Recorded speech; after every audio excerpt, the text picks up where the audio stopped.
Voilà, ok, c'est ça. Psaume 62, verset 10. Il te le dit parce qu'il connaît la vie, il sait ce que c'est la vie. 62, verset 10. Il dit, ne vous confiez pas dans la violence. Des mots, des paroles, des coups, tout ce que vous voulez, des attitudes. Et ne mettez pas un vain espoir dans la rapine, tu vois. De gagner de l'argent, même parfois d'escroquer, tout ça, ça la rapine, tu vois. Quand les richesses s'accroissent, n'y attachez pas votre cœur. Voilà. Dieu a parlé une fois, deux fois, j'ai entendu ceci, c'est que la force est à Dieu. Et c'est ça. Tu vois, il te dit, n'y attache pas ton cœur parce que Dieu sait que parfois, il va te bénir. Parfois, il t'apportera plus de grandes choses. Mais il te dit, n'y attache pas ton cœur. Parce que souvent, ces mêmes bénédictions peuvent t'égarer. Elles peuvent t'égarer. Ah oui, elles peuvent t'égarer. Eh oui, oui, oui. Elles peuvent t'égarer. Et parfois, tu peux avoir quelque chose à faire de spécial aujourd'hui, mais tu dis, viens à ma maison, me donner gloire. Mais Seigneur, j'ai donné rendez-vous à quelqu'un. Je dis non, mais au moins, je veux un jour que tu viennes me donner gloire. Parfois, Dieu va même parfois nous flatter dans nos cœurs, alors qu'il ne devrait même pas. Viens me donner gloire à ma maison, parce que je vais te protéger. Nous devons, en fait, c'est ça la maturité, commencer à grandir et comprendre que venir donner gloire au Seigneur, on ne doit pas te flatter. Et tu dois comprendre que si tu vis, si tu as été créé, c'est parce que Dieu a voulu. Oui, mais Seigneur, oui, mais attendez, vous me racontez quoi? C'est ma mère qui m'a mis au monde.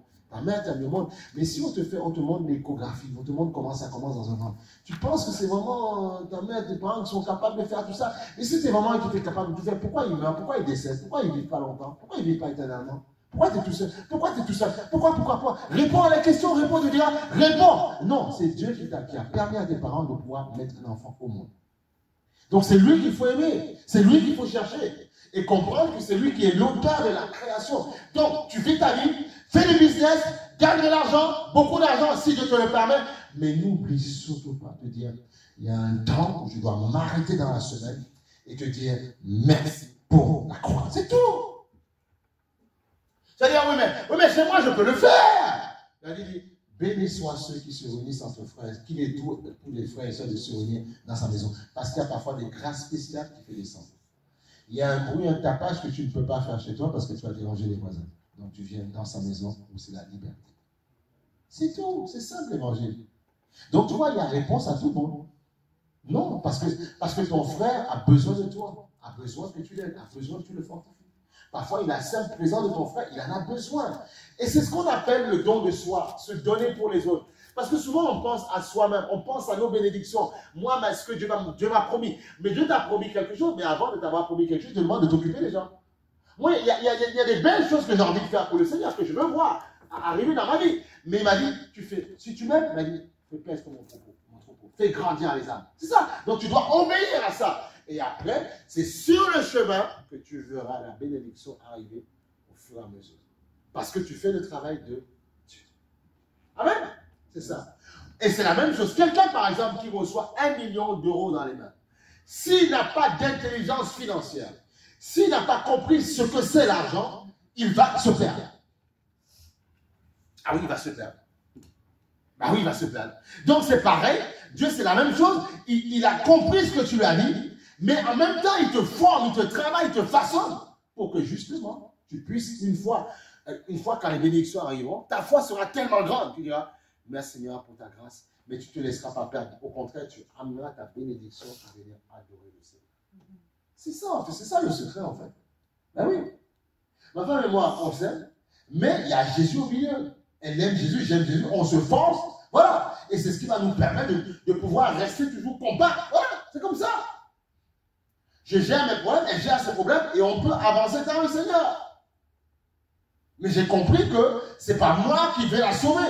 Donc je dois tout faire pour la mettre à l'aise avec son Seigneur. Il va faire la même chose, c'est comme ça. Mais c'est comme ça que ça va, c'est comme ça, ben oui. Amen. Je te donne quelqu'un, ce n'est pas ta chose, c'est la créature de Dieu. Non, ce n'est pas ta chose, je suis désolé. Ce n'est pas ta chose, ce n'est pas ton objet, c'est la créature de Dieu. Donc tu dois avoir un minimum de respect. Ah oui. Dieu nous donne des enfants, mais on doit se battre pour les amener au Seigneur. Et dire, le jour où tu partiras, Seigneur, j'ai fait mon job. Prends la suite. C'est ça. Eh oui, parce qu'un jour, ils seront face à Dieu. Et il n'y aura plus l'arbre qui cache la forêt, il n'y aura plus le papa qui va cacher la forêt, non, ou la maman. Il sera face à Dieu. Il va devoir répondre aussi de sa vie. Ça va, qu'il le veuille ou non, ça va arriver, voilà, tôt ou tard.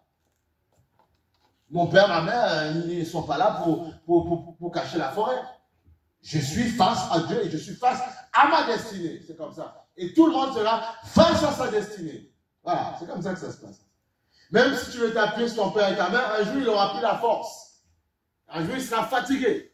Un jour il marchera avec une canne et il ne pourra plus. Et tu devras te débrouiller. Voilà. On est débrouillé quand, tu vois. Non, c'est ça. Donc, il dit, ne vous confiez pas, tu vois, dans la violence, tu vois. Ne mettez pas un vain espoir dans la rapine, quand les richesses s'accroissent, n'y attachez pas votre cœur.